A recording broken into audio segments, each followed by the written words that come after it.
Bienvenue à tous, bienvenue dans ce nouvel épisode de Bacana. Et aujourd'hui, nous allons entrer dans un sujet un peu tricky. On va parler de la blessure de trahison. Et c'est un sujet que j'ai amené sur le tapis parce qu'en fait, ce sujet s'est invité chez moi il y a à peu près 3 semaines. Et je m'étais dit, bah non, moi ça va, la blessure de trahison, je gère. Euh, et en fait, non. Donc du coup, je suis passée par plusieurs étapes d'exploration et ça m'a donné envie d'en parler avec vous aujourd'hui. Et Alice était OK d'aborder ce sujet. Ouais, tout à fait. Merci Miyarichou d'ailleurs d'avoir proposé ce sujet. Je pense qui est qui fait partie donc des 5 blessures émotionnelles dont tout le monde connaît. Et puis en fait moi la blessure de trahison, quand je l'ai lu, quand il m'a dit ça, c'est ah oui, ah oui c'est cool. Ouais, enfin c'est cool, c'est cool parce que c'est vrai que c'est une blessure qui touche mais tout le monde, même la manière la plus subtilement possible. Et en fait, finalement, moi, en plus, la blessure de trahison, comment moi, elle est arrivée dans ma vie, au début, je pensais que c'était les autres qui me trahissaient. Et en fait, bah, finalement, c'est aussi moi qui me trahissais aussi beaucoup. Et donc, c'est vrai que c'est Ouais. important aussi de spécifier dans cette blessure de trahison, c'est qu'on est deux dans l'histoire. Et du coup, il y a vraiment toujours cette dualité entre l'autre, moi et l'autre et moi.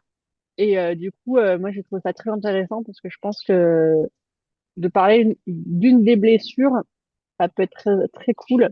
Donc, je te laisse partir un peu dans tes aventures de ce que tu voulais partager, parce que pour toucher et pour inviter vraiment l'autre à voir et à voir avec de nouvelles perspectives cette notion de blessure de trahison. Ouais. Alors, du coup, avant de démarrer ce live, je suis passée un peu en mode studieuse pour relire un petit peu justement ce que Lise Bourdeau partageait à ce sujet. Puisqu'au Mhm. final, la blessure de trahison, elle est vraiment liée à la blessure d'abandon. C'est deux blessures qui sont très, très connectées et qui sont activées par le parent du sexe opposé. Et souvent, en tant que petite fille, en fait, cette blessure, elle va s'activer quand tu vas voir que ton père ou celui qui joue son rôle n'est pas en phase avec ce qu'il dit. Et en fait, la blessure de trahison, c'est avant tout une histoire de dissonance, en fait. Puisque tu vas dire, tiens, pourquoi mon père, il dit qu'il m'aime alors qu'il n'est jamais là? Pourquoi je suis super bonne à l'école et il ne dit jamais qu'il est fier de moi. Et en fait, tout ça, ça continue à activer la blessure de trahison. Et plus en fait tu vas t'exprimer, plus cette blessure va s'activer. Donc ça va être vraiment la théorie. Après, dans la pratique, en fait, moi, j'ai vraiment réalisé qu'au final, ma blessure de trahison s'est activée, enfin, on va dire, elle a explosé. Et c'est vraiment en regardant rétrospectivement à ces 3 dernières semaines quand, quand j'avais 20 ans, j'ai décidé d'être en couple avec un Français. Donc, je suis malgache. Madagascar a été colonisé. A été indépendante en 1960. Et mon père, en fait, est quelqu'un qui est très, très attaché à sa patrie, à sa nation, sachant que malgré tout, mon arrière-grand-père, donc le père de son père, était français lui-même. Mais bon, ça c'est le petit background familial. Et quand il a appris que j'étais avec un Français, donc on va dire même un blanc, hein, parce que bon, bah, pour lui, tout le monde est de la même catégorie, il a été mais furieux. Il m'a traité de traîtresse et Mhm. il m'a pas parlé pendant 2 ans et demi. Donc, et Waouh. pendant cette période-là, ma mère m'a pris en cachette, etc. Et moi, évidemment, j'étais furieuse, lui était furieux. Et c'est là, en fait, que tu vois vraiment que l'ego va entrer en jeu. C'est là que tu vas dire, oh non, mais moi, je tiendrai ma position coûte que coûte. Lui, il voulait tenir sa position coûte que coûte. Et au bout d'un moment, bah, tout le monde a mal.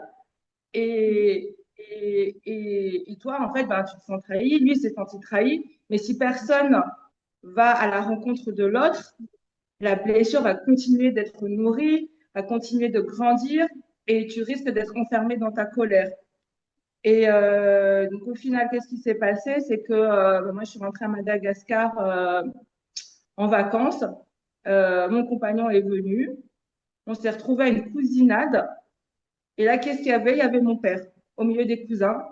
Mon copain qui était là, il se disait, putain, qu'est-ce que je fous là?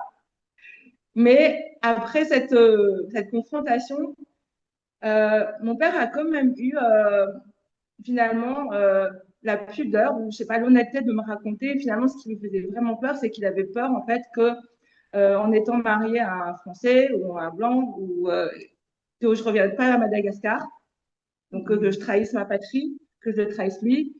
Il avait peur aussi que le jour où il meurt, ben, on puisse pas être là pour l'enterrer. Mhm.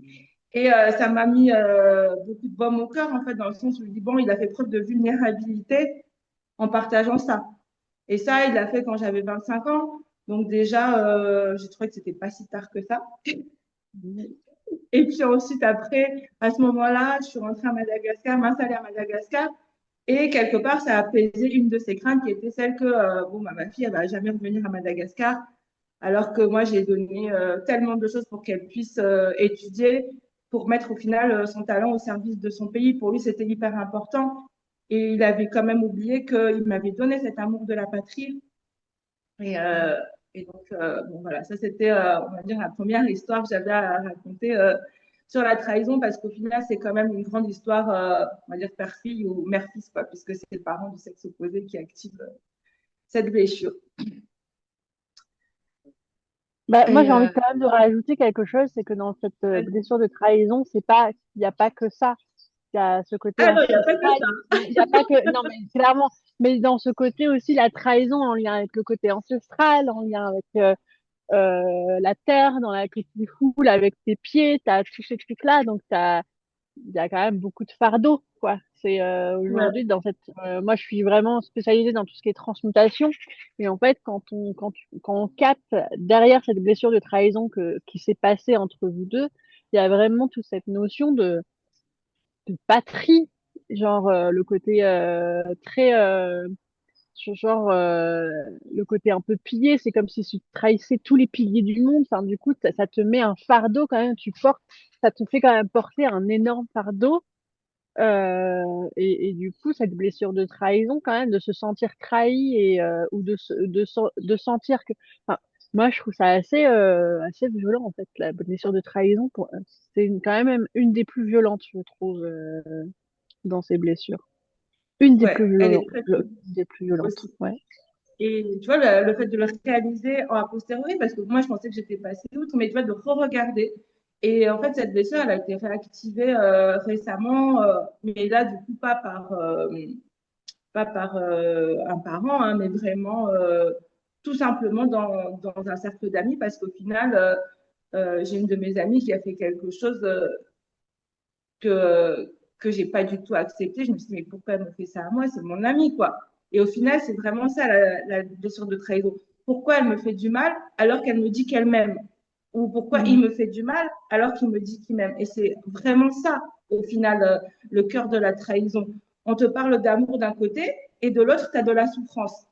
Et c'est Mm. là, en fait, que ça génère de la colère. Et c'est là que tu as envie de hurler en disant, mais non.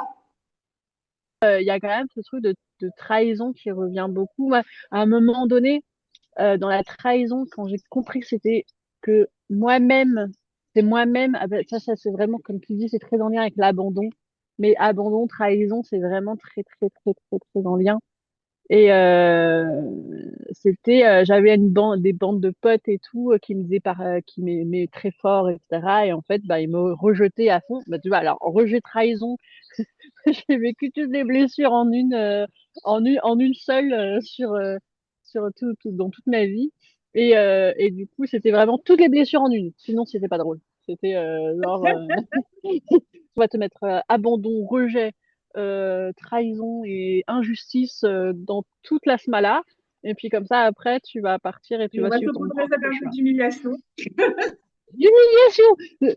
Celui-là, je l'oublie tout le temps. Mais il fait énormément partie de ma vie. Et puis, en fait, on me mettait L'humiliation, tout. c'est de parler, c'est celui qui n'a pas de pendant, tu vois. Parce que Ouais. rejet et injustice, souvent, ils vont ensemble, parce que c'est le parent du même sexe qui les active. Abandon et trahison, c'est le parent du sexe opposé. Et humiliation, c'est celui qui est tout seul C'est un et peu, qui ouais, fait ouais. bref, beaucoup de Mais mal aussi. Mais c'est marrant parce que moi, je le vois pas nécessairement dans le côté paternel, maternel. On n'arrive pas à consolider, à voir ça de cette manière-là. Faut vraiment aller voir vachement plus loin. Et c'est ça qui est aussi génial. Mais reste dans ton présent et si tu veux, va voir le passé, mais reste pas dans ton passé parce que sinon, tu vas jamais vivre son présent, quoi. Ouais, franchement, et tu vois, en fait, la blessure de trahison, ça crée la peur d'être trahi. Et, Ouais, euh, et cette peur d'être trahi va faire que tu vas adopter des comportements parfois d'over-control. Moi, je peux donner l'exemple en fait de ma précédente relation amoureuse où effectivement il y avait beaucoup de dissonance en fait. Je sentais ça et je restais quand même malgré tout parce que j'avais peur d'être abandonnée, j'avais peur d'être trahie. Donc plutôt que de me partir, j'ai adopté un rôle de genre je te protège, mais en fait non, je te protège pas, je veux contrôler la situation parce que je manque de confiance. ouais. Et, euh, et surtout, en fait, ce que j'ai vraiment réalisé, c'est qu'à chaque fois que je réalise que je me taisais, que je disais pas les choses, que je ne mets pas qui ne me convenait pas, et ben en fait, c'était ça les actes de trahison les pires, c'était ces actes de trahison envers moi-même qui faisait qu'en face, la trahison était encore plus violente parce que j'avais l'impression de faire quelque chose, on va dire par amour, alors que ce n'était pas de l'amour, c'était juste de la peur d'être trahi et en même temps de me trahir moi-même, trahir ma parole, trahir ma vérité. Et c'est au final ça qu'on est invité à explorer quand on dit, OK, on va explorer la blessure de trahison. C'est pas de lister tous les gens qui t'ont fait du mal, c'est vraiment de re-regarder toutes les fois où tu t'es trahi toi-même pour que désormais, tu choisisses d'incarner complètement ta vérité dans tes actes et dans tes paroles, quoi. Oh mon Dieu, c'est tellement puissant ce que tu racontes. Moi, j'adore. En plus, ça parle de souveraineté, mais moi, je kiffe. Et c'est quand même la base de la perte de sagesse et c'est la base de Vacana. Bref, le côté se mentir à soi-même, vraiment passer aussi beaucoup de vie à me mentir et à me trahir parce que j'avais peur de ci, parce que j'avais peur de ça, parce que la confiance, la peur, mais c'est, enfin, la perte de confiance en l'autre, la perte de confiance en soi. Et du coup, bah, ça, c'est, pour moi, c'est vraiment des messages, en fait, les red flags sont très à la mode. Et ben, qu'est-ce qui fait que tu te mens à toi-même aujourd'hui? C'est ça aussi la question aussi à se poser. Qu'est-ce qui fait que là aujourd'hui, qu'est-ce que tu mettrais dans tes red flags en fait, du côté de je me mens à moi-même, qu'est-ce que j'arrête en fait? Parce que à force toujours de mettre la faute sur l'autre, c'est aussi ça. Dans la blessure de trahison, tu vas mettre beaucoup la faute sur l'autre, la faute sur l'autre, la faute sur l'autre. Mais et toi alors? Toi, t'es pas une petite bête toute mignonne, toute kiki. Toi, sur l'autre, tu peux être un peu toxique aussi. Remettre toi, tes propres red flags à toi, c'est quoi? De moi à moi, de l'autre à moi, etc. Mais il faut savoir aussi reprendre un peu ce genre de choses. Parce qu'on est toujours en train, dans la blessure de trahison, on est toujours en train de dire c'est à cause de ci, c'est à cause de ça, c'est à cause de l'autre, là, parce qu'il m'a fait ci, il m'a fait ça. T'as énormément de personnes qui réagissent comme ça. Mais en fait, ces personnes-là, elles sont incapables de se reconnecter à elles. Et du coup, de se reconnecter à elles et de sentir et de savoir que bah ça vient d'elles aussi dans cette blessure des trahisons, s'il n'y a pas cette forme de conscience de soi et de confiance en soi, bah ça fait, bah, on parle beaucoup de toxicité, de relations toxiques, tout ça, et du coup, on est genre, oh pauvre petite victime, tu es victime d'une relation toxique, etc. Dans cette histoire-là, on est deux, et du coup, bah forcément, dans ce côté trahison, tout ça, dans ces blessures-là, bah on est chacun donc on se ment à soi-même finalement de plein de choses parce qu'une relation, elle peut être magnifique. Elle est magnifique, mais si on œuvre sur ses blessures et donc vraiment qu'on vienne voir à l'intérieur, du coup, je pense que c'est super intéressant parce que c'est vraiment très d'actualité. Mais de revenir à cette conscience et confiance en soi, pour moi, c'est vraiment le principal dans ces blessures de trahison. De se reconnaître, de Ouais. reconnaître quoi les mensonges que je fais à l'autre. On est toujours vers toutes les blessures, c'est toujours un rappel que tu manques d'amour propre, que tu manques d'amour pour toi-même et que c'est toujours une invitation à dépasser la douleur pour revenir vers l'amour, quoi. Et tu parlais justement d'être toujours deux, on est toujours en miroir. Et toute relation, et en particulier relation amoureuse, c'est vraiment des thérapies permanentes parce que tu peux pas ne pas voir et à chaque fois que tu veux pas voir, et ben en fait, tu réactives la blessure encore plus fort. Et à un moment, ça va forcément exploser parce que tu n'as pas euh, installé ton territoire. Parce qu'au final, c'est vraiment une histoire de territoire, une histoire de sol et une histoire de frontières saines, en fait. Parce que on a tous envie de fusion, mais si à un moment on se dissout, et ben on disparaît quoi.